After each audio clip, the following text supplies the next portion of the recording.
Olá, que bom que você tá aí. E olha só, quando a gente aparece nessa telinha, você sabe que a gente vai bater um super papo, um papo de qualidade. E um papo que sempre tem a ver com gente, com ser humano. Hoje a gente vai falar sobre metodologias ágeis, inovação e mais um monte de coisa que você sabe que sempre aparece pelo caminho, porque os nossos convidados são sempre muito top e sempre trazem muito mais contribuição pra gente. Hoje nós estamos aqui com a Maria Augusta Rufino. Tudo bem? Como você tá? Tudo bem, Vivi. Tudo ótimo. A gente está Alegria muito estar aqui. feliz que você Eu veio. também. Adoro conversar e vai ser uma delícia a nossa conversa. Vamos falar muito hoje. Oxi. Então tá bom. Quero Tá bom? saber, quero aprender muito com você. Bora lá. Você sabe que esse Pode Ser Humano é um podcast do Projeto Humanize, com a iniciativa da Best Homenagens, para trazer para você dessa forma free, gratuita, de grátis, conteúdo de primeira linha. Gente, se vocês assistirem todos os episódios, vocês vão estar fazendo uma pós-graduação de gestão de pessoas. Eu não estou brincando. Acredita em mim, cola nesse canal, já se inscreve, ativa o sininho e compartilha aí com a gente, vai curtindo, já curte de cara e aí a gente vai conversando aqui. Gente, olha, contei para vocês o que a gente vai conversar agora. Vamos começar aí com metodologias ágeis e inovação. Antes da gente começar, tem que fazer minha autodescrição antes que eu me esqueça. Porque às vezes eu me esqueço, viu? Uhum. Então, antes de eu começar a minha autodescrição, eu sou Viviane Dobelinho, eu sou uma mulher branca, cabelo preto curtinho. Eu tô hoje vestindo preto, todo um vestido preto bem comprido e um tênis branco. Meus olhos são castanhos também. Então, para quem está escutando, só escutando a gente, já imaginar aí como é que a gente é. E você? Bom, eu sou Maria Augusta Rufino, sou branca e tem meu cabelo na altura do ombro, castanho, meus olhos também são castanhos, estou com um brinco dourado, estou com um vestido estampado com fundo branco e detalhes em preto, vai até a canela, e estou com uma sandália preta. E é isso. Muito bom, muito bom. Gente, nesse QR Code que está aparecendo aqui na tela, a gente vai colocar todos os seus sites, todas as suas informações, seu LinkedIn, o que você quiser. Eu sei que você tem um site que eu entrei ontem, super bonito seu site. Então, tá aqui com os produtos delas, palestras, cursos, uma infinidade de opções aí, de soluções para sua empresa. Depois você pode entrar aqui no QR Code e acessar aí o site. Acho que é mariaugusta.com.br. Exatamente, mariaugusta.com.br. Percebeu como eu faço uma boa marketing? Já tinha obrigada, até o nome, Vivi. decorei, é isso aí. Gente, olha só. Então, falando aqui da Maria Augusta, ela é formada em administração lá atrás e depois ela fez um monte de coisas pelo caminho. Fez um mestrado em gestão de conhecimento, ela é palestrante, é consultora, especialista em inovação, liderança e business agility, autora de um livro que a gente vai conversar aqui sobre esse livro também, que chama Liderança para Inovação, coautora de alguns outros livros e parece que fez a tradução de um livro que eu amo, que é o Business Model You. Business Model You. Nossa, vamos falar sobre ele? Vamos falar. Fizemos amo. a tradução, a revisão, a apresentação da edição em português. Esse livro é incrível. Participei da cocriação com a comunidade internacional. Muito uma experiência lindo. maravilhosa. Nossa, vamos conversar com eles? Porque assim, ele sozinho, ele já dá um mapa, né? Para as pessoas. Então, nós vamos conversar sobre ele também depois. Que legal que você conhece. Eu ia trazer para você assinar para mim, esqueci. Olha só, gente. Então, vamos lá, vamos começar. Falei tudo. Falei sua forma. Faltou alguma coisa importante nessa bio do início que você quer que eu fale? Eu só que... Gente, é isso. Sou mãe da Marina. Mãe da Marina. Mãe da Marina, que trabalha com arte, curadora de arte, e que me ensina muito. Então, a gente vai... Uma grande oportunidade. Gostoso. Bom, querida, vamos falar o seguinte. O que esse negócio, o que modelo ágil tem a ver com gestão de pessoas? E a gente até começou a conversar aqui um pouquinho nos bastidores, né? Humanização, e você, essa palavra me dá arrepio. Conta por quê. Então, a gente está vivendo um momento de muita transformação pós-pandemia. Acho que a pandemia escancarou muitas verdades. Né? Nós tínhamos ambientes de trabalhos muito rigorosos, onde tínhamos aquela visão de horário de entrar e de sair. Quer dizer, horário para entrar, mas nunca muito horário para sair. Né?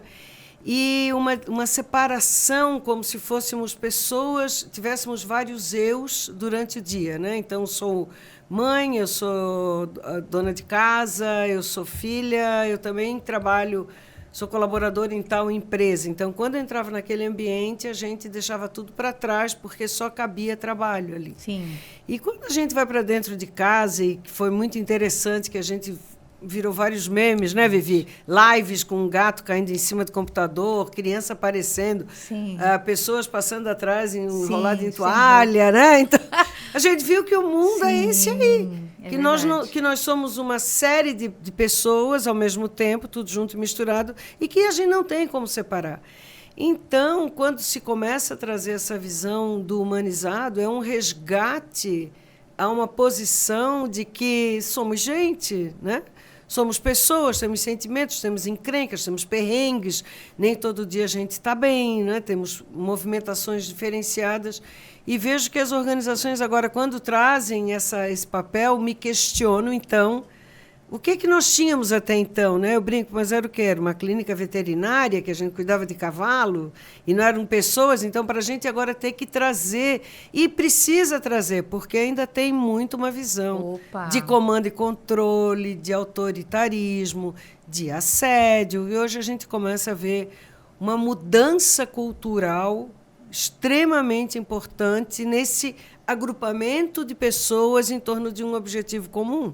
Né? Então, é uma mudança muito grande mesmo, que já vem desde a Revolução Industrial. Né? Se a gente for pegar histórias aí, eu adoro documentários, vai se ver que já tivemos situações extremamente mais críticas, abusivas até, e que hoje a gente já não tolera mais. Né? Então, tudo bem, eu me adapto a essa condição do humanizado, mas é o que nós somos realmente. Né? Pessoas, antes de tudo, com sentimentos, com emoções, com sonhos, com planos que dão errado, com planos que dão certo, com mudança de rumo. Né? Com certeza. Adaptando essa nossa condição do dia a dia. Né? Eu tenho um tema de uma palestra que eu tenho falado muito sobre algoritmo da vida. E não quero já começar a sair do teu roteiro, mas que, entre outras coisas, eu falo isso. Eu sou resultado de tudo que deu errado comigo. Eu hoje moro em São Paulo porque uma série de sonhos e planos que eu tinha quando eu morava em Florianópolis não aconteceram. Eu tive que, para poder concretizar, eu tive que me mudar. Então, essa é a nossa condição humana. Né, de constantemente estar mudando a rota. A vida é esse grande Waze, né? A vida é beta, onde a gente está constantemente mudando. Eu acho isso muito importante para quem está nos ouvindo, onde o rigor nem sempre é o melhor critério para a gente poder conduzir pessoas, né? Mas muito mais essa malemolência, essa flexibilidade, essa aceitação de que tudo é possível mudar. Né? Certo. Você acha que essa forma da gente, né, quando a gente fala de humanização e a gente faz a gente trazer, na verdade, o ser humano que tem um problema com o filho, com o carro, com a família, e aquela coisa de, você tem que separar a vida profissional da vida pessoal. Eu cansei de ver isso, né? Eu tenho 20 anos de recursos humanos, então eu já assisti palestra falando sobre isso, que tinha que separar a vida pessoal, a vida profissional. E você falou um marco muito importante, quando mistura tudo na pandemia, que é aquela a sala que a gente janta, é também a sala do trabalho, né? A mesa do trabalho, é a mesa que você faz tarefa com a criança, que na verdade a gente passa a pensar que nós todos somos é integral, não tem como separar, nunca teve como separar. E aí a gente começa a repensar, é o que você falou, né? Será que a gente era uma clínica veterinária, era cavalo? Talvez a gente tratava como cavalo, não sei, né? De carga, né? A gente vem de uma coisa de trabalhar de escravo, depois de servo, de carga, então aquela coisa de carga mesmo, pesada. E agora a gente entende que, na verdade, não é nos ombros das pessoas que a gente tem que... A gente não tem que esperar pelos ombros, a gente tem que esperar pelo cérebro das pessoas. Exatamente. E a gente precisa cuidar dos cérebros. Né? Então, essas empresas que você tá vendo agora, esses movimentos, Guta, o que você tem olhado, e até depois a gente fala, eu quero falar um pouquinho sobre essa sua palestra de algoritmo da vida, né? Mas o que você tem percebido em termos de humanização, dessa forma que a gente está conversando aqui?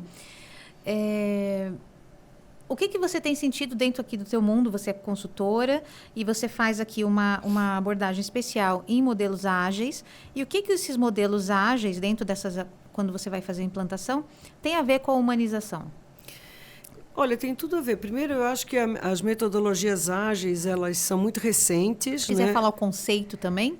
Olha, o ágil não é sair correndo, fazer mais rápido. O ágil é observar os processos e eliminar desperdícios. Então, aí já tem uma grande lição. Boa. Naquilo que você dizia, que a gente não carrega mais no ombro, então a gente também não é mais mão de obra, né? Nós não somos aí estivadores levando sacas de cimento para um navio no Porto de Santos, porque isso seria uma mão de obra, né? Então, hoje nós somos esse cérebro do conhecimento, onde nós trocamos experiências de vida em prol de uma remuneração. Porque o que a gente vai lá é dar palpite, em tese. Verdade. Então, eu estou indo lá para trazer o quê? Toda a experiência que eu tenho vivida em outras organizações, na minha própria vida, a fim de resolver um problema dentro dessa organização. Então, a visão do ágil, eu elimino esses desperdícios, então eu faço uma revisão de processos, deixando o fluxo mais leve, sem tantas autorizações, sem tantos carimbos, vamos dizer assim, sem tantos vai e vem, onde a gente pode trazer uma resolução mais rápida para problemas que nós temos, né? Então, essa é a visão, essa é a linguagem do ágil. Não ter tanta documentação, não ter tanto controle, mas ter resultado que causa um valor para o cliente. Então, é muito mais, não é o processual em si, mas é isso que você está fazendo. Não, nós estamos aqui gravando um episódio do podcast. E qual é o valor que tem isso aqui para as pessoas? Então, o objetivo não é ter só mais um episódio publicado, mas sim trazer um impacto positivo para a vida das pessoas que estão nos ouvindo. Então, essa é a visão do ágil. O que eu faço impacta a vida de alguém, traz uma mudança, traz um benefício. Se não traz valor, elimina. Porque não tem razão eu fazer alguma coisa que não esteja modificando a vida de alguém. Então, nesse sentido, tem tudo a ver com a organização, nessa visão de pessoas, porque são pessoas que fazem isso. Ele é centrado em pessoas, ele quer resolver o problema de pessoas. A organização em si não existe sem pessoas, Vivi. Se eu tirar todo mundo hoje da maior fabricante de refrigerante do mundo, ela não vai existir. Não é? Teve um caso aqui no litoral de São Paulo que um grupo fez uma aposta na Mega Sena, acho que era uma oficina mecânica, e eles ganharam e não avisaram ao dono, e eles ganharam. Nossa. No dia, na segunda-feira não foi ninguém trabalhar, o cara estava desesperado porque o negócio dele ia fechar. Por quê? Porque são feitos de pessoas. Sim. E é essa visão que nós temos que trazer e resgatar e relembrar todos os dias. Não é que nós fazemos para pessoas e para o bem de alguém, não, feito por pessoas para pessoas, né? Então, isso é uma... A lógica do ágil traz essa visão hoje. Então, naquilo que você faz, qual é o impacto que isso causa e como eu vou ser útil para mim naquele sentido que vai resolver um problema que eu tenho, né? Você falou uma coisa que fez muito sentido para mim. Agora, quando você falou, a atividade que eu estou fazendo tem que ter um valor para alguém. Sim. Tem que ter um bem para alguém. Isso me traz uma ligação com o propósito das pessoas. Totalmente. Totalmente. Quando a gente vai trabalhar com uma das linguagens do ágil, que é o OKR, o primeiro trabalho que a gente faz é buscar qual é o seu propósito pessoal. Porque se eu não... Quantos planejamentos estratégicos já foram feitos com as quais se recebia determinadas metas a serem cumpridas que não tem nada a ver com o teu querer. Então, aquilo é massacrante, é doloroso, por isso que as pessoas ficam doentes, porque fazem coisas que não têm nada a ver com a sua própria estrutura física, emocional, tem conflitos, e aí eu fico doente, né? Eu adoeço. E aí vem toda a questão que a gente pode falar depois de todo esse processo de burnout e estresse excessivo. Por quê? Porque quando é que eu fico estressado? Quando eu estou fazendo alguma coisa que não tem a ver com a minha alma e com o meu propósito, né? Então, ele tem muita ligação com o propósito. Perfeito. E quando a gente encontra um porquê que eu estou fazendo isso, entendendo o seu papel dentro dessa empresa, o que eu consegui entregar, o que eu estou conseguindo entregar, o bem que está fazendo para alguém que seja, faz mais sentido eu estar trabalhando, né? A gente vê que a felicidade verdadeira, está muito ligada a isso que você acabou de falar, ao propósito. O quanto que eu, fazendo o que minha alma mais se sente... O que mais sente bem-estar em fazer tem a ver com a felicidade. E a infelicidade crônica trazendo todas esses prejuízos. Exatamente. Que você acabou de falar, ficando doente. Ficando doente. E vai ficar mesmo, e fica doente, e pede licença, né? Eu sempre penso assim, ó, as pessoas que estão infelizes no seu trabalho, que não está compatível com o seu propósito, ela adoece. Não é? Então, às vezes, a gente tem... Eu fiz até enfim, um depoimento no meu Instagram, que eu tive um trabalho há uns 30 dias, 60 dias atrás, que era extremamente complexo e que me exigia estudar muito para poder responder aquela demanda daquele cliente. Assim. Era realmente muito difícil, eu tinha todas as condições, por isso eu aceitei, mas me demandava um trabalho acima daquele normal, porque eu estava montando um novo workshop. Né? E quando a gente está montando uma nova coisa que sai do zero, é um processo criativo muito intenso. Né? As pessoas não entendem assim. Mas eu realmente entro em momento de procrastinação, eu entro em momento de elocubrar, eu tenho que sair para passear, para conhecer outros lugares, para a inspiração vir, daqui a pouco tem aquele insight, junto com o conteúdo a gente monta toda a estrutura.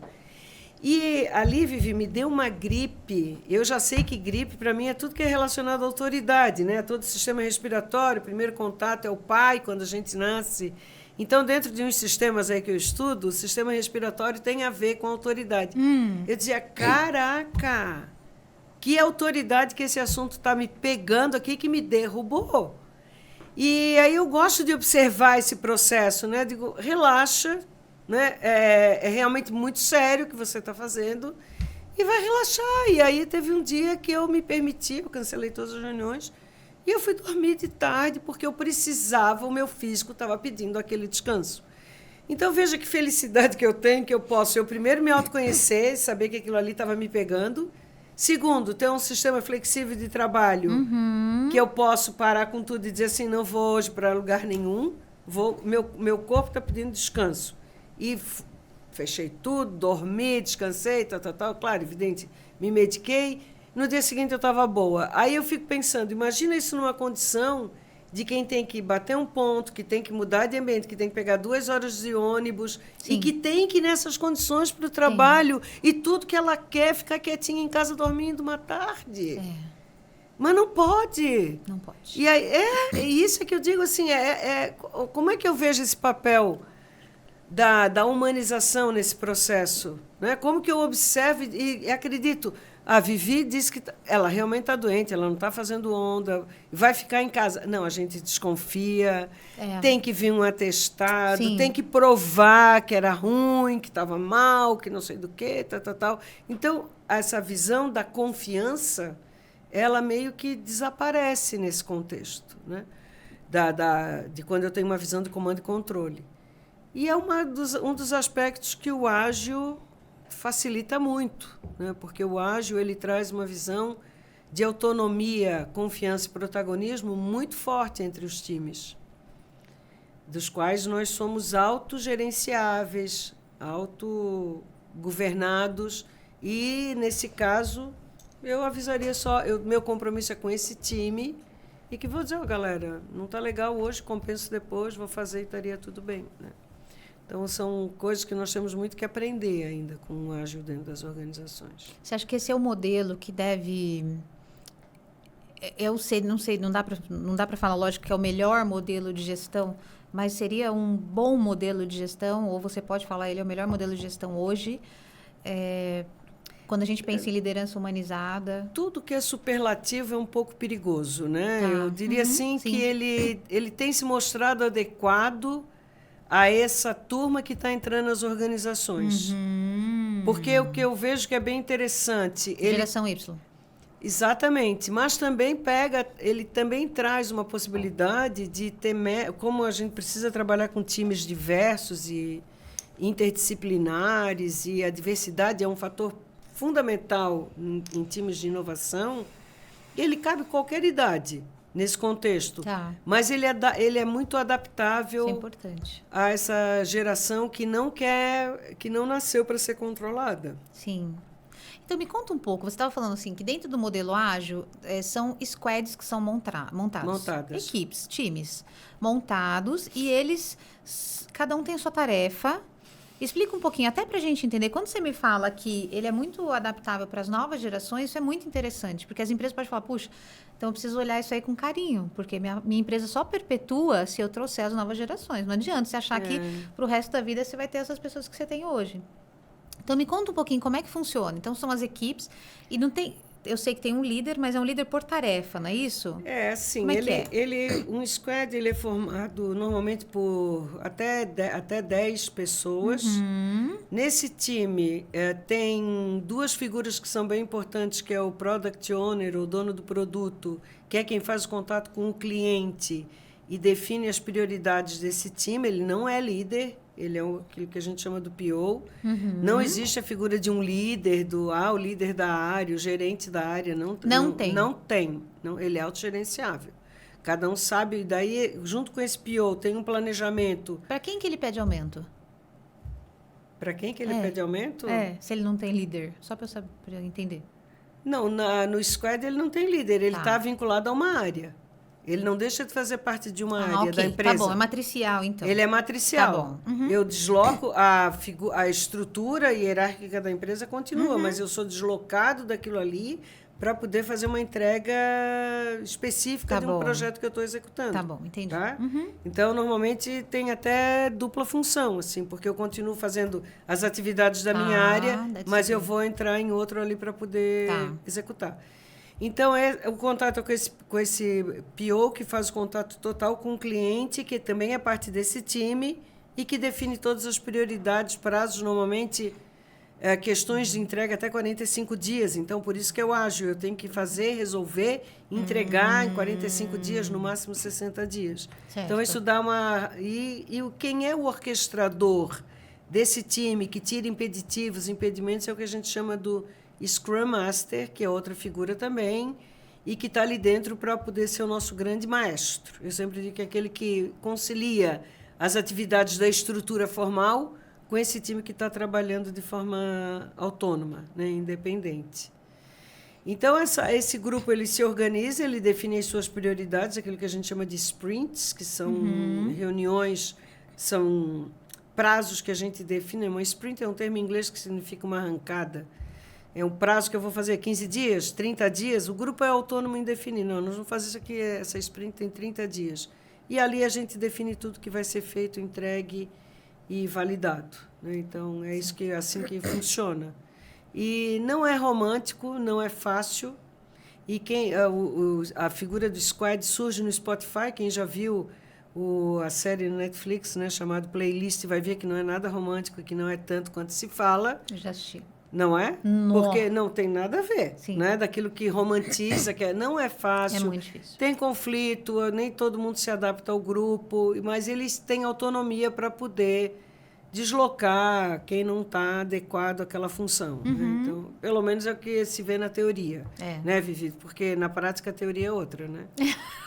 Simples assim, né? É o que a gente vê na teoria, mas na prática a teoria é outra. Na prática a teoria é outra. Então, é o que acontece. Né? Entendi. E o que essa montagem dessas turmas, desses times, tem a ver com inovação? O quanto a gente consegue otimizar o processo de inovação quando a gente está organizado dessa forma? Então, a inovação é causar impacto positivo na vida das pessoas, né? Resolver o problema de alguém. Né? Uma organização, hoje, ela tem vários estágios que ela pode ser inovadora.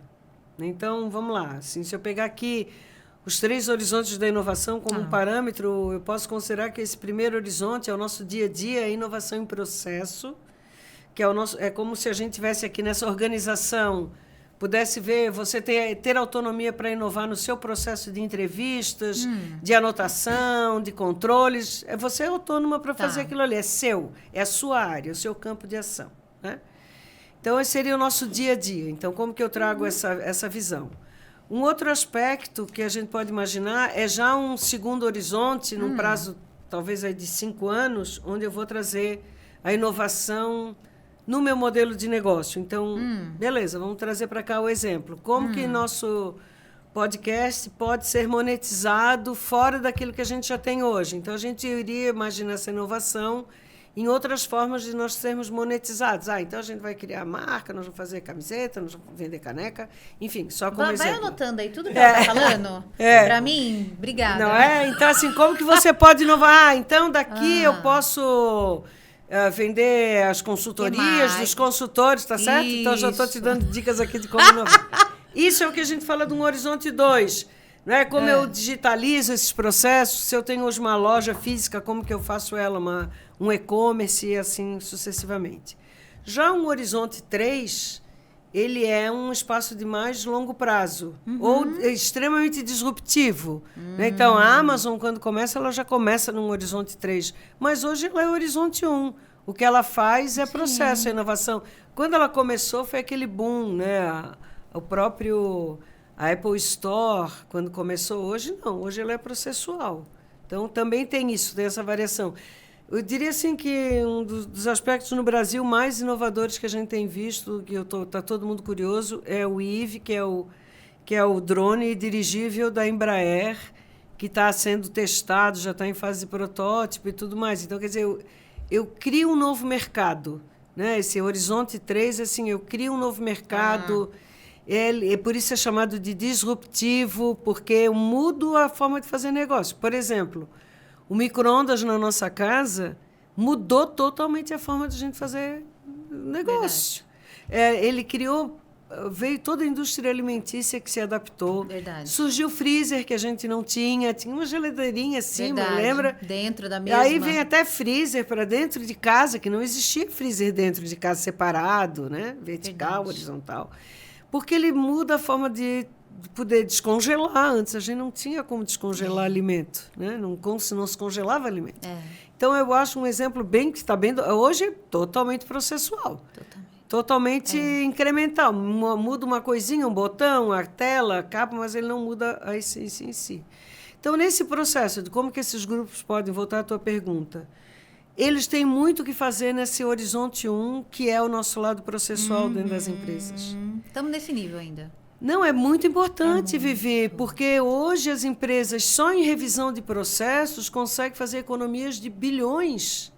Porque nós temos processos muito vinculados ainda a uma revolução industrial, de muita aprovação, do tempo que tocava telefone na mesa do chefe. Lembra que tinha chefe raivoso que largava telefone no chão, jogava telefone? Hoje não tem mais, né? Que bom. Nossa. Porque um iPhone é caro, né? Então, hoje não dá para ficar jogando... E vai perder as informações do banco, né? Então, uma beleza.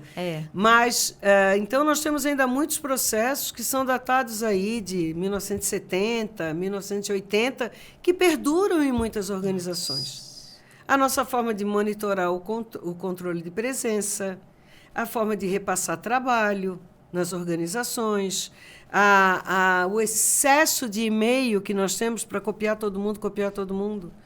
Então, a gente vê hoje, poxa, por que você não usa uma plataforma que elimina o teu e-mail?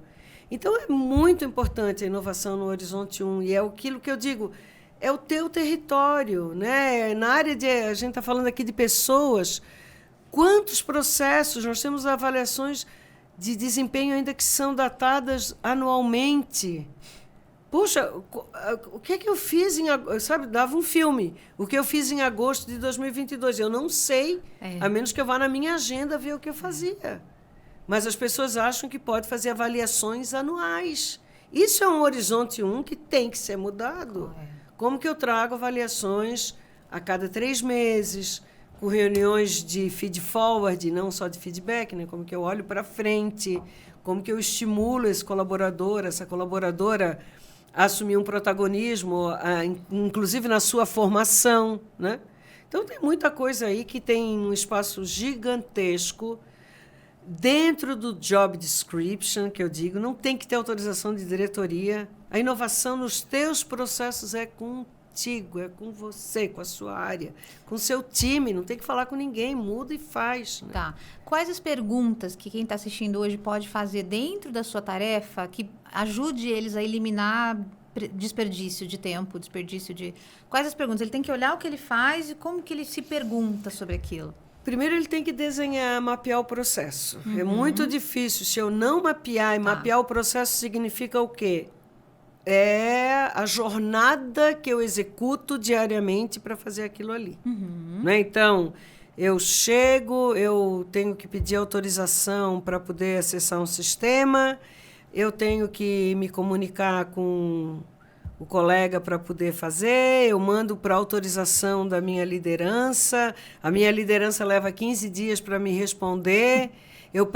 Então, isso é o que a gente chama de desenho do processo. Tá. É pegar uma folha de flip chart gigante, uma caneta e começar a ir fazendo. Escrever. Tem software para isso, mas se quem não domina esse tipo de software poderia realmente pegar uma folha com a equipe e vão ver qual é a minha jornada. Né?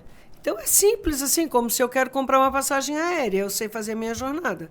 Eu me conecto na página na internet, eu faço a pesquisa de preço no site Y, eu prefiro comprar direto no site da companhia porque não tem taxa, já pego o bilhete na hora, então vou lá, compro, vejo, analiso, espero chegar, passo o cartão. Essa é a minha jornada de compra de uma passagem. Certo. E todos nós temos jornadas diárias, assim.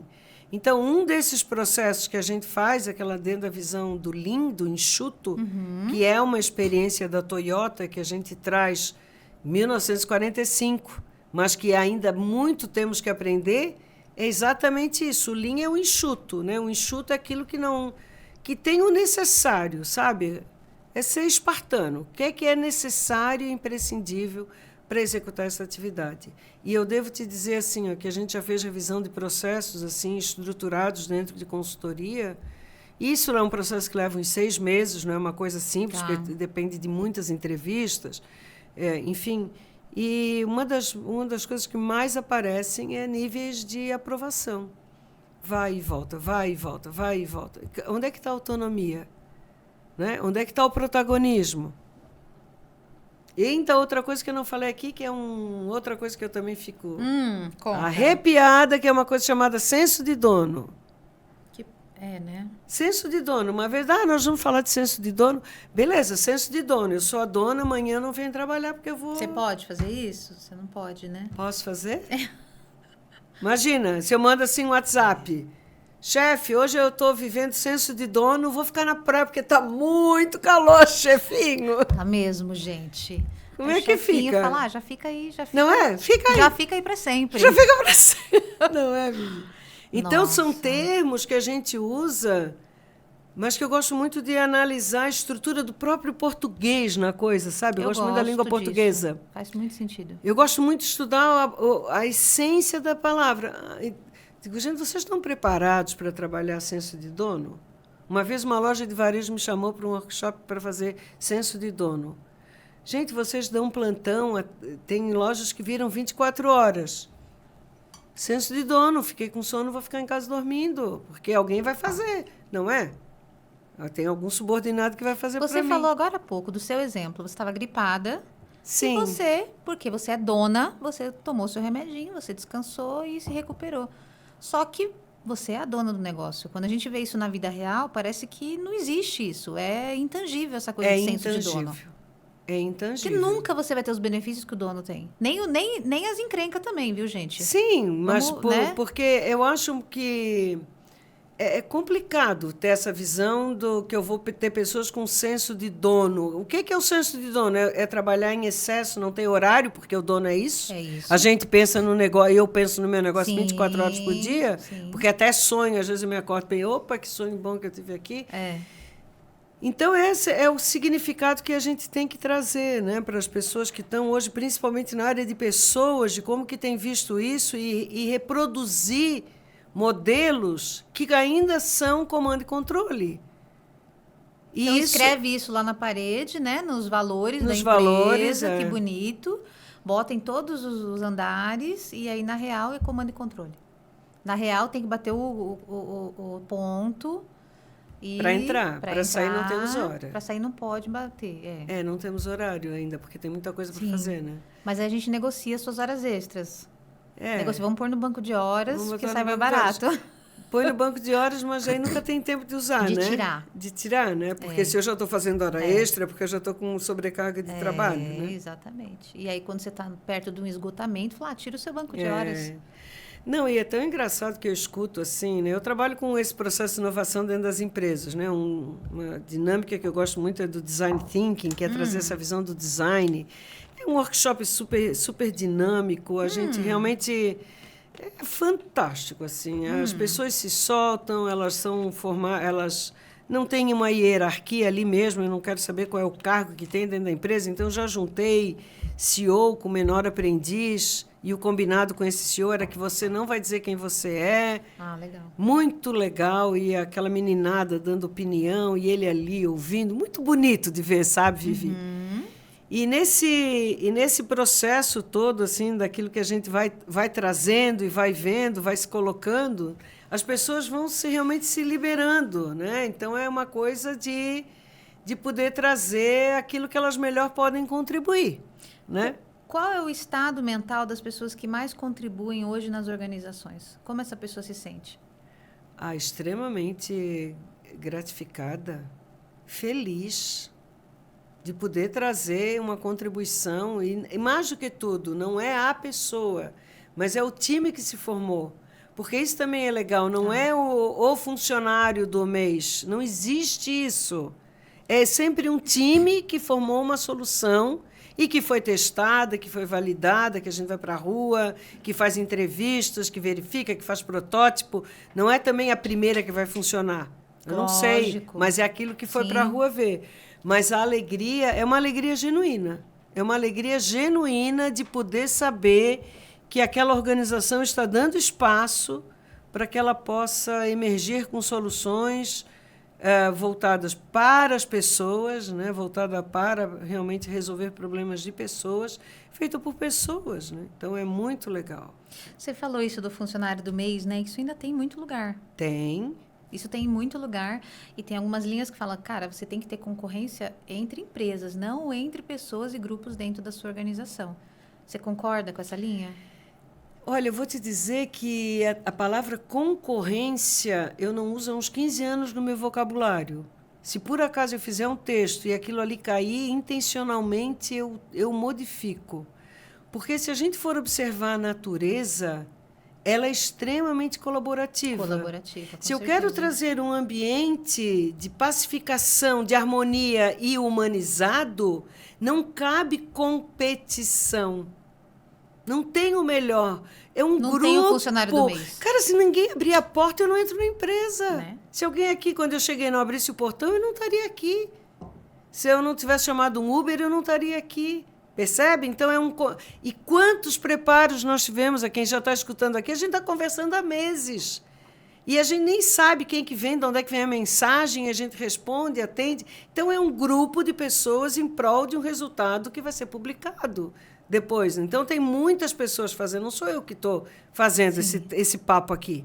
Né? Você parou, você leu, você estudou meu perfil, teve um porquê de terem me chamado, tem um motivo da gente estar aqui, tem um propósito dessa organização que cria isso. Olha quantas pessoas que estão... E mais do que tudo, tem uma audiência que vai nos dar uma autoridade depois se o assunto estava bom ou não. Né? Então, Vivi, a palavra competição, ela precisa sair do nosso vocabulário. Nós precisamos, sim. Quando a gente trabalha com inovação, é colaboração.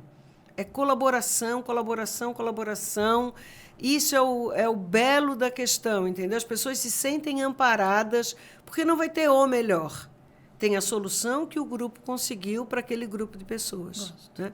Então, isso é muito legal. E aí a gente fica vendo, poxa, a verba é pouca. Para quem que vai?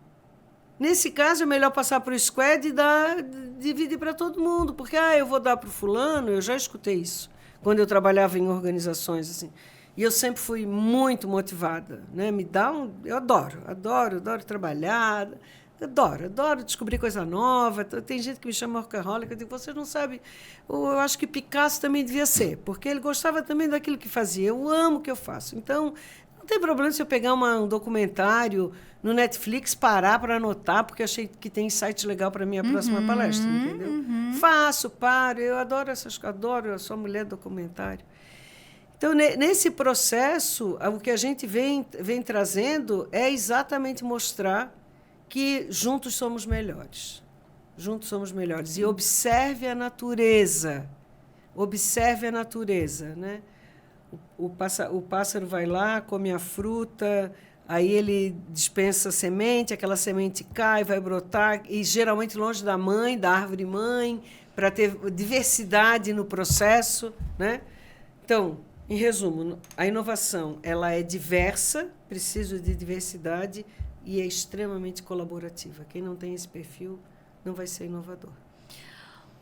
Guta, eu queria voltar num assunto que a gente conversou aqui um pouco sobre essa coisa do senso de dono, que foi tão mal passada para as pessoas, mas tão, que agora a gente está vivendo a época do uberismo, né? Uhum. E que é a coisa do você é dono do seu próprio negócio, né? Quando você é um motorista de aplicativo, quando você é essas coisas. Só que se a pessoa não trabalha, não recebe, não tem nenhum vínculo com a empresa, é uma coisa que está sendo muito discutida, inclusive, né? Que é essa nova forma de trabalho, que é o tal do uberismo. E aí a pessoa, ela também está enganada, achando que ela tem essa coisa do senso de dono, mas eu sou dono do meu negócio.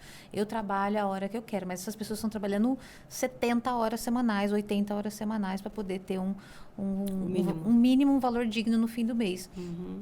Então, a gente precisaria, eu acho que, desmistificar essa coisa do senso de dono, porque as pessoas realmente estão recebendo isso como um benefício e, na verdade, está matando elas também.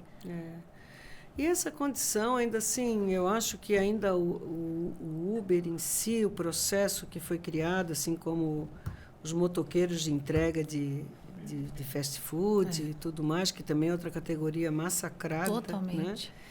Né? Eu vejo que nós estamos passando por uma reformulação da nossa organização humana enquanto trabalho. Tá. Isso eu acho que é um processo que vai levar ainda mais uns 5 anos de ajuste.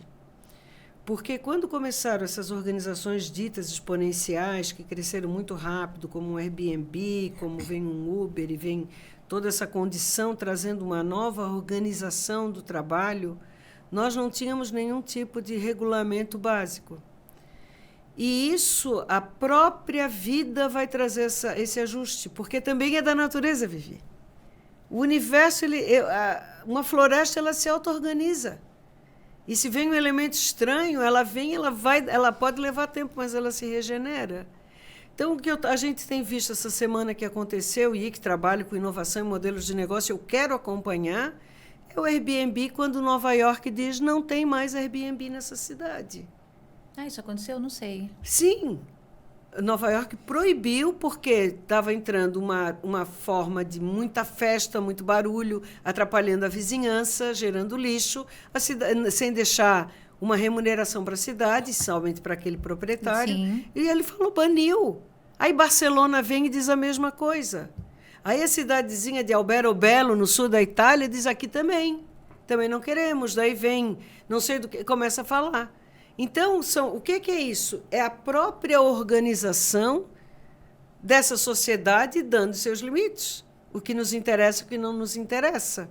Né? Então, são pontos que eu vejo que nós vamos passar por uma regulamentação, no sentido de um ajustamento de conduta, vamos dizer assim, naturalmente. Naturalmente. Primeiro porque a gente hoje tem uma carência. Nós hoje precisamos... Tem muita gente desempregada. E nós passamos daí um outro ponto que vem, e que eu tenho comentado, é a própria capacidade das organizações. A gente está falando aqui com pessoas de RH, né? Qual é o teu papel na educação desses profissionais?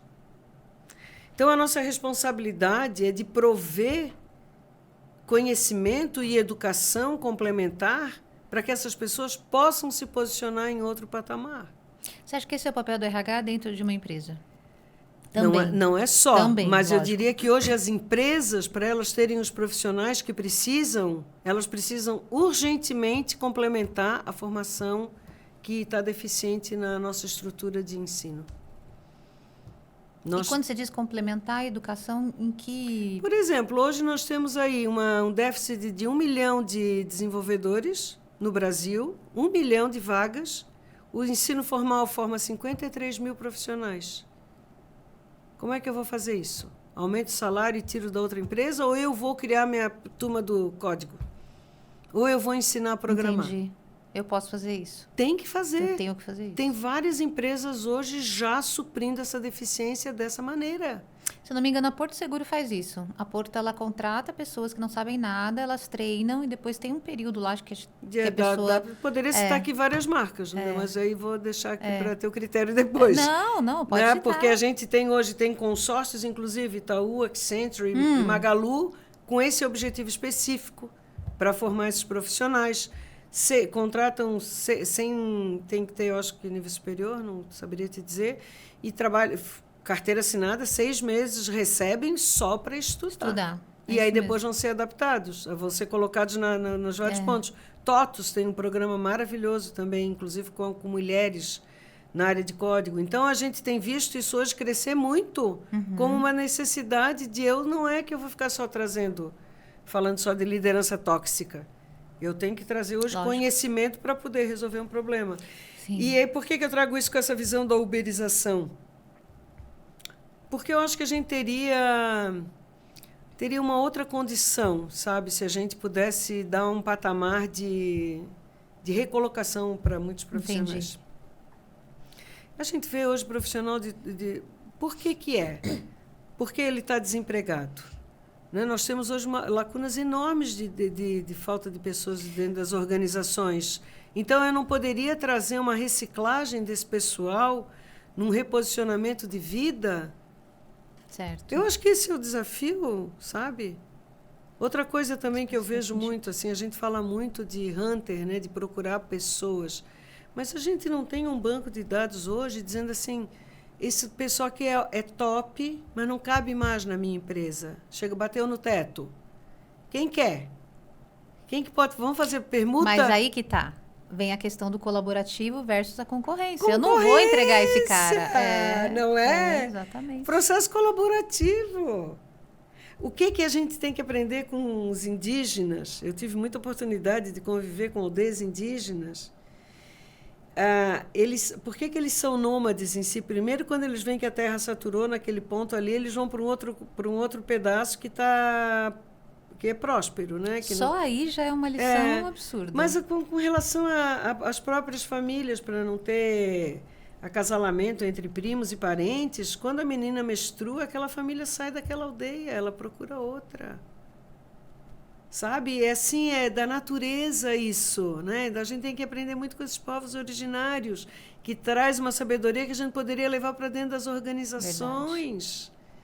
Então, gente, não é, sabe? É incrível. Eu levo uma pessoa ao estresse, boto em burnout, crio um CID para aquilo ali. Mas agora tem classificação. Não, mas é uma doença classificada agora, então pode ficar doente, pode pirar, pode ficar, né? Mas porque está previsto aquilo ali. Né? Então, são isso eu vejo que é inovação, sabe? Que a gente olhar mais para a natureza, ver o que eu aprendo dali, esse sentido do colaborativo e sair de ambientes de competição. Né? Olha, eu tenho comunidades hoje de profissionais da minha área que a gente é colaborativo em excesso, todo mundo ajuda um outro, quem não tem, quem avisa. Agora a gente tem um grupo só falando de inteligência artificial em todas as áreas. Meu Deus, eu não dou conta de quanto material que vem ali. Colaboração. Você recebe como um presente e aproveita se quiser o que vai fazer, o que não vai fazer. Né? Mas a gente precisa tirar essa palavra competição. Eu acho perfeito isso que você está falando. E você falou, né, de inteligência artificial aproveitando o gancho.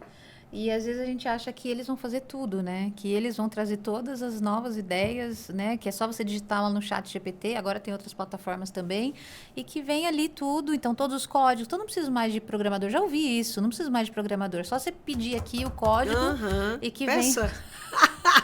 Você tem que saber pedir, de acordo com, com as pessoas. Com a lógica, né? A lógica você tem que saber pedir, se é que você não soube pedir. Então, o que eu acho, o que eu fico achando curioso é isso. Né? Aparentemente, primeiro que tem muito medo em relação à inteligência artificial. As pessoas ficam falando, meu Deus, vai tomar meu emprego, vai ser o quê? Vai ser como? Você que tem estudado sobre esse assunto, versus o quanto o humano ainda é o cara que traz as emoções. Hoje a gente estava ouvindo no rádio de manhã, vindo para cá, a greve dos roteiristas nos Estados Unidos. Sim. Né? E aí o pessoal falando que estão usando inteligência artificial para os filmes. E eu falei para o meu marido, acontece que eu não sei se um robô consegue, ainda não sei, Você pode me falar, talvez, se você tiver, né? Mas suscitar emoções humanas, como um filme que a gente chora, um filme que a gente morre de dar risada. Eu ainda não vejo um robô fazendo isso. Eu entendo que esse ainda é um trabalho muito humano, né? De suscitar emoção, que é o que move a gente. A inteligência artificial não é de agora, né? A primeira vez que foi pautada foi em 1956, né? Então, 65 anos, 67 anos atrás. E mais dentro da visão das organizações exponenciais, das tecnologias exponenciais, tem uma lei chamada Lei de Moore, que dobra sobre si mesma. Então, fica naquela latência por muitos anos. E a questão o Google é inteligência artificial, gente. Sim. Cara, eu falo ali que eu preciso de cápsula da Nespresso. Quando eu chego, tem propaganda no meu computador, ele escuta tudo, eu mando recado ainda, né? Oi, hello, estou precisando disso, por favor, me resolva isso daí. Eu sigo nas minhas pesquisas, eu tenho uma busca chamada Google Alerts de muitos anos, que eu digito lá a palavra que eu quero e todo dia eu recebo o e-mail com as notícias mais importantes que saíram até ali. Então, Gu, deixa eu até aproveitar um gancho, que eu vi outro dia um meme muito engraçado, esse negócio de você falar, né? Tava a pessoa e o chefe dela, o líder dela, e aí o líder sai. Ela falou, nossa, eu vou aproveitar agora e influenciar o algoritmo. Daí pega e fala, semana de 4 dias. Aumenta o salário. Benefício aqui, de Gympass. Aí o chefe volta, ela continua digitando e vida que segue, mas já influenciou o algoritmo do chefe. Eu já vi isso também de gente falar assim, férias nas Maldívias. Olha, não é? É isso aí. No celular do marido para ver se ele convidava para ir. Gente, férias românticas na Maldivas. Não é? Boa. Não Vou fazer isso aí lá em casa. Chega, ele escuta, ele já está escutando tudo que a gente está falando aqui. Que bom que faz isso. Eu digo, põe a trabalhar a teu favor, não ficar brigando. Já existe há muitos anos isso. E sem regulamento nenhum, isso que dá medo, sem regulamento nenhum. E aí vem essa questão, quando vem essa coisa de poder conversar com o GPT, né, que é o chat GPT, é que ficou assim, caiu nas graças de todo mundo, porque... Mas eu me lembro que a minha filha tinha 7 anos, quando ela disse, mãe, inventaram uma coisa aqui chamada Google. Eu me lembro da Marina dizendo isso, digita o teu nome, aparece tudo ali, a gente digitava o nome. Eu mostrando para minha mãe Museu do Louvre, a gente deslumbrado, olhando, digitando Museu do Louvre no Google. Porque era o Cadê?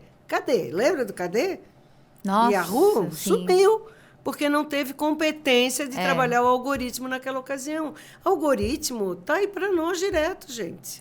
Há muitos anos. Só que conversar com ele foi o que aconteceu esse ano e que bombou.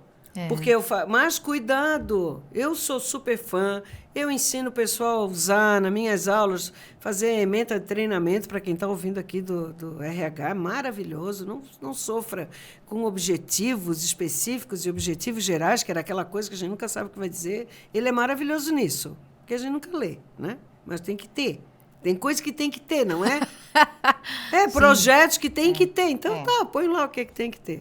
ISO 9000, né? A gente tem que ter um monte de coisa. Não tinha que ter um monte de coisa e tal. E aí, nesse processo, essa possibilidade de conversar é que é recente agora, para a gente poder trazer. Mas ele não sabe tudo. Não, é isso aí. Ele está realmente desatualizado, ele é generativo, significa que está aprendendo enquanto a gente escreve, né? Ele vai recebendo mais informação, esse é o processo do aprendizado de máquina. E eu fui no show da Marisa Monte, agora aqui em São Paulo, meu Deus, coisa maravilhosa. Aí eu queria saber do show, dados e tudo mais, informação sobre ela, como é que era, qual era a idade que tinha. Não tá na minha base de dados essa informação. Eu digo, perder esse melhor show da vida, querido. Fui para o Google.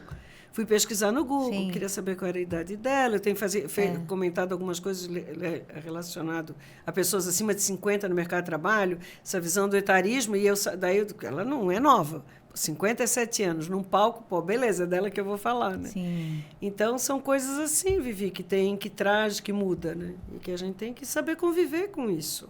Não proibir, mas ensinar a tirar o melhor proveito. Sim.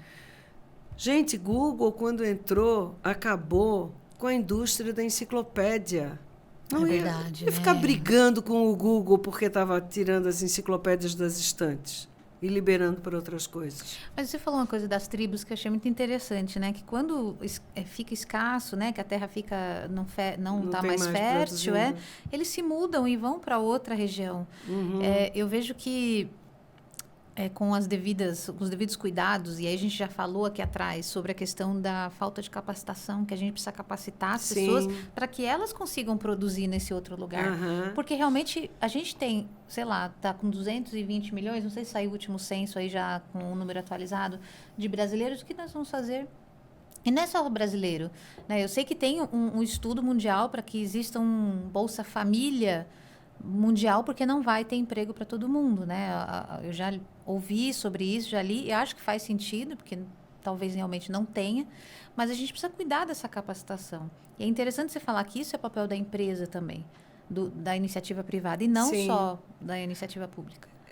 Sim, não dá conta, né? Não dá, né? O Brasil, ele está, de acordo com o Silvio Meira, ele está atrasado assim, uns 30 anos na capacitação dos profissionais para essa área. 30 anos, a gente deveria começar. Então, o que é que nós temos que fazer? Nós temos que começar agora, mas a gente vai ter esse profissional daqui a 30 anos. No meu neto. Nem sei. 30 anos, entendeu? Então, o que acontece? Eu tenho que ver esse gap gigante que tem para poder suprir e ajudar. E se não for um acordo da sociedade civil organizada, nesse papel social que as organizações têm que retribuir. Por isso, não é o problema da uberização. O problema é quanto que ela retorna do lucro. Por que o lucro fica com só? Boa. Não é? Então, não é o problema da empresa ter o lucro. Ela é feita para ter o lucro. O problema é como que ela usa esse lucro. Como que ela retorna para a sociedade espontaneamente. Né? Considerando que a gente tem hoje uma deficiência gigante numa série de questões e tantos profissionais que faltam. Nós temos hoje uma grande carência de profissional que não vai ter robô que vai cuidar. E, assim, se a empresa não faz esse investimento hoje, né, nessa capacitação de mão de obra, de gente, ela também não perdura, ela também não perpetua. Não tem como. Não vai ter cliente.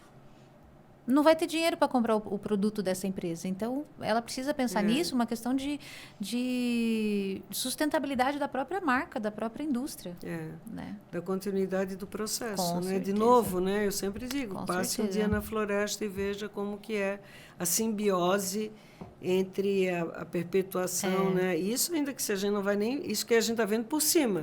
Porque se a gente for olhar toda a cadeia de fungos, que também é um documentário maravilhoso que tem na Netflix, dessa conectividade que tem debaixo do solo... É a WWW? É esse documentário que fala da rede das árvores, Rede Mundial das Árvores? Não sei te não, falar. Tá essa bom. daí, essa é sobre o mundo encantado dos fungos mesmo. E que mostra como que tem como se fosse uma grande rede neural, como do nosso cérebro, que se conecta com outras questões, dizendo que está ameaçado. Olha. Então, como que eu estou bem hoje para poder me manter conectada a você, ao meu time, à minha equipe, fora do algoritmo, mas pelo coração, entendeu? Essa mudança passa muito desse sentimento e a gente fica embrutecido, né? É verdade. Porque é uma visão de sobrevivência também. De novo, se eu estou em competição, eu estou sempre na luta, né? Luta e fuga, né? Luta e fuga, luta e fuga. Então, eu me acordo cansado porque eu não consegui descansar do dia anterior. Eu já vou cansada porque eu não sei qual é o perrengue que eu vou ter hoje, o que é que vão me exigir, que eu tenho que ser melhor, que eu tenho que ser a mais bonita, que eu tenho que ser a mais magra, que eu tenho que ser, né, a mais poderosa, mais bem maquiada, mais isso, mais aquilo, mais seguidores, né? Então, é uma coisa de cansa realmente, Com né? certeza. A gente nos levam a um nível de estresse pela comparação. E aí, né? Então, tem uma série de questões. Muito assim, profunda. Né? Essa coisa da comparação social é muito complexa para a nossa felicidade. A gente não para pensar sobre isso, né? Guta, me conta uma coisa. Você aqui ajudou, apoiou, traduziu, foi uma das coautoras do Business Model U, que é um livro incrível, que eu falei aqui no início, que me ajudou muito já, com várias estratégias, exercícios, né? Então, conta um pouquinho para quem está assistindo O que esse livro traz e como pode ajudar na carreira das pessoas? Então, esse livro é decorrente. Primeiro, foi criado o Business Model, criado pelo Alex Osterwalder, numa comunidade de 470 consultores no mundo, onde a gente cria o Canvas, que passou a ser modelo para todas as startups. Eu tive a oportunidade da minha dissertação falar. Foi a primeira dissertação no Brasil que fez um estudo profundo sobre o uso do modelo de negócio. Que legal! Eu uso o Canvas. Foi, que legal. Opa! E aí entrei nas comunidades internacionais e, uma ocasião, a gente recebeu um aviso que ia ter se formado uma comunidade pelo Patrick, que é um coach que mora no Japão hoje, que, junto com o Alex, iria fazer o modelo de negócio, o Canvas, voltado para pessoas. Para pessoa. Você como seu negócio. Como seu negócio, né? Então, eu criando meu próprio negócio. E aí nós entramos, eu com o Renato Nobre, que é um grande amigo meu, que trabalhou, a gente foi professor junto na SPM de modelos de negócio. Eu e o Renato entramos no projeto, porque era só se candidatar, era uma comunidade internacional, um ambiente wiki, onde a gente recebia os capítulos, opinava, dava os seus comentários e devolvia, sempre tinha uns prazos assim. Aí o livro foi publicado, a nossa fotinho está lá, como um dos coautores internacionais, e depois eu tenho um livro publicado com a Altabooks há muito tempo, eu já sou revisora de livros técnicos dessa editora.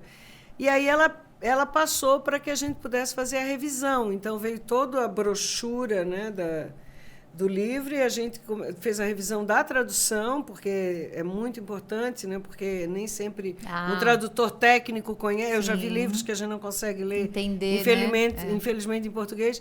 E aí nós recebemos aquele material, foi maravilhoso, porque a gente pegou em primeira mão, que gostoso. Recebia aquele calhamaço, assim, à mão mesmo, né? Lendo tudo, revisando com o original, tal, fizemos isso.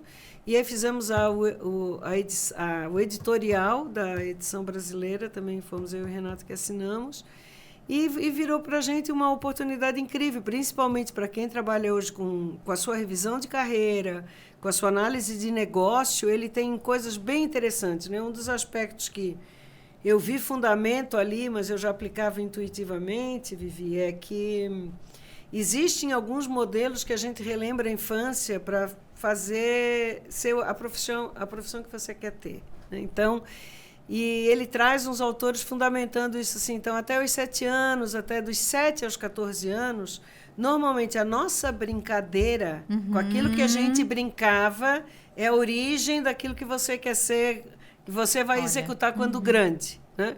E eu acho incrível isso, porque eu já trabalhei muito com orientação de carreira. Já fiz muito. As pessoas me chamam, mas não é uma coisa que eu tenho muita paciência, assim, mas, enfim. E era uma coisa que eu sempre dizia: qual era a sua brincadeira na infância? O que é que você gostava de fazer? Isso é uma dica para quem está nos ouvindo, porque ali tem uma essência muito particular e muito bonita de ser. Às vezes o pessoal, eu gostava de fazer aquilo, mas aí o meu tio, o meu pai, quem, não sei, disse que não era legal, que não dava dinheiro. Geralmente é isso. E a pessoa não segue a sua intuição para ser um profissional naquilo que ela quer ser. Então, isso é, para mim, assim, incrível. De toda essa essência desse livro, uma das coisas mais incríveis é exatamente trazer essa essência que vem de dentro e vai ser o que você quiser, porque dinheiro é consequência. Vá amar aquilo que você faz, né?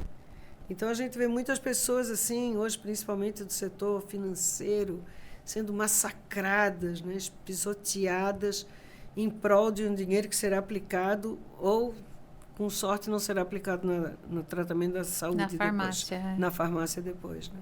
Mas então, essa foi essa experiência. Foi um ano inteiro de trabalho intenso, assim. Depois veio o livro publicado. Ele é lindo, o livro é lindo. Ele é todo ilustrado, né? Muito ilustrado. Ele traz muitas imagens, muitos exercícios. Ele traz muita visão de que não somos um só, somos vários papéis, né? Então ele traz análise ali de vários profissionais, com as profissões mais variadas que existem, né? Dizendo quais são os seus papéis, que a gente faz diariamente, né? Nós somos muitos, né? Sim. Você estava me falando, né, que eu tenho que pensar o que a gente brincava na infância. Eu fiquei pensando o que o pessoal da Best Homenagens brincava na infância para poder criar o negócio deles, né? Que a gente estava falando aqui, de coroas. O que será que eles brincavam lá, né? Talvez, homenagens póstumas, não sei. Não mas quero entrar nesse, não, né? mas aí não é. Tô brincando, mas é aí não é brincadeira. assim, não é um processo linear, né? Não, Vamos aqui sim, a gente tem que trabalhar com uma.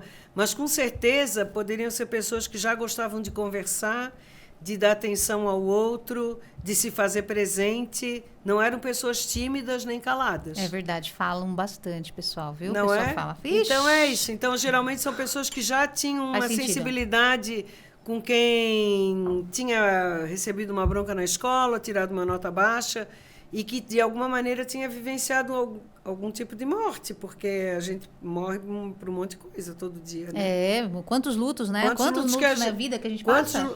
20? Não, imagina, 20 lutos na vida. Criança, quantos lutos que tu tem, né? Às vezes até o irmão chegar e massacrar aquela tua única boneca, pô, é um grande luto. Vai chorar uma semana inteira, porque não tinha outra. Nossa. Não é? Então, são nessas analogias. Eu gosto muito de metáfora, Vivi. Gosto também. Então, por essas metáforas, a gente vai vendo que tá. É claro, a pessoa... Eu brincava, então, claro, vamos trazer aquilo ali, como é que poderia ser, como que eu transmuto isso para hoje, né? Não, gosto muito. E esse livro, gente, é um livro que... Business Model You, né? Que fala exatamente isso que a Guta está falando. E que você pode pensar em redesenho de carreira, né? Tudo. Quero estruturar, quero reestruturar, quero mudar, quero fazer transição, ou então quero começar uma carreira. Por onde eu vou? Esse livro, ele faz essas reflexões, faz você pensar sobre isso. Então, é um super livro de autoconhecimento, que às vezes você tem que pagar caro para alguém te ajudar com isso. Nossa, ele é Compre o livro. E ele é autodirigido, ele está cheio de exercícios. Linguagem fácil. Obrigada pela tradução. A tradução. Linguagem fácil que vai ajudar você na sua orientação de carreira, juro. Depois vocês me contam, vocês vão gostar. Põe lá o depoimento, porque, além de tudo, ele é muito bonito, ele vale a pena. Ele é maravilhoso. Bom, Guta, e você também tem um livro que é o Liderança para Inovação. Como aprender a adaptar e conduzir a transformação cultural. Então, das organizações. Esse livro, Liderança para a Inovação, foi um processo que eu estava durante a pandemia. Eu tenho o meu site, né, que é mariaugusta.com.br, e que eu escrevo há 15 anos já nesse site. Assim, toda semana eu publico um post intencional, estudado, para poder trazer principalmente para as pessoas voltadas hoje para desenvolvimento humano, DHO, RH, tudo isso, né? Desmistificando essa linguagem da inovação, e passou por várias transformações. Daí eu já não achava mais os artigos que eu queria ali dentro. E naquela história que eu estava em casa na pandemia, eu disse, mas por que eu não faço uma curadoria, não reúno os melhores artigos que tem a melhor posição dentro do Google e não faço um livro para a gente poder ler, folhear, né, riscar e tal. E aí eu contratei uma profissional, a Rosângela, ela trabalha com SEO, a gente fez toda uma análise dentro dos artigos mais acessados a partir do Analytics do Google, fizemos um trabalho bem intenso, fizemos uma curadoria, criamos 4 capítulos, né, que seria exatamente essa parte, primeiro do viver, de experimentar, do liderar e do inovar. Então, eu trouxe os temas mais relevantes para esses 4 capítulos, mostrando, então, ele é todo em forma de crônica, de artigos, ele é muito rápido de ser lido, né, de ser visto, e é um resumo daquilo tudo que está hoje dentro uma parte, né, do meu site, evidentemente, né, porque aí a pessoa tem o livro materializado ali. Legal, ótimo. E traz essa visão muito dessa liderança para a inovação, né, que é o foco, que é exatamente essa turma leve, né? É uma liderança leve, aberta, né? Ela é uma liderança humanizada, ela é uma liderança visionária em alguns aspectos, né? Ela traz a tecnologia para poder dar base. Sem tecnologia a gente não faz nada hoje em dia, então não pode ter medo, né? Como que eu trago suportes hoje de tecnologia para nos amparar, né, no dia a dia. Então, esse é o resultado do livro. Legal. Guta, você faz uma palestra, eu acho que é uma palestra, eu acho que a gente pode falar daquela palestra do algoritmo da vida, que você começou comentando, e também você faz uma que é a liderança ambidestra e exponencial. Liderança ambidestra. Eu também estou com um curso na SPM sobre liderança ambidestra. O ambidestro, eu gosto muito de falar dessa liderança, Vivi, porque o ambidestro é aquele profissional que cuida tanto dos processos. Primeiro, ambidestro é quem trabalha com os 2 lados do cérebro, com as 2 mãos, né? Picasso era um um pintor ambidestro. Tá. Pintava com as duas. Cristiano Ronaldo é um atleta ambidestro. Joga bem com os dois. Pelé também era ambidestro. Podia trabalhar bem com os dois pés, assim. E quando a gente traz essa visão da liderança ambidestra, é uma liderança que cuida tanto dos processos, dos KPIs, dos resultados. Em tese, até pode estar ali no seu comando e controle da situação, Tá. mas ela também começa a trabalhar com criatividade e inovação. Então, nós estamos passando por uma mudança gigante nas organizações, muito semelhante quando a gente sai de uma... Eu sou de uma geração que tinha uma coisa chamada IBM, que era um grande mainframe, uma sala especial, que era aquele único computador central que tinha, né? E aí depois vem o surgimento de toda a computação pessoal, hoje está todo mundo com o computador no pulso, no celular e tudo mais, e houve uma pulverização dessa computação dentro das organizações, né? E o que a gente está vendo agora é a mesma coisa com inovação. Nós tivemos por muito tempo áreas de pesquisa e de desenvolvimento, que a gente chamava de área de P&D, ainda existe na indústria farmacêutica, na indústria automobilística, que são novos materiais, novos processos, está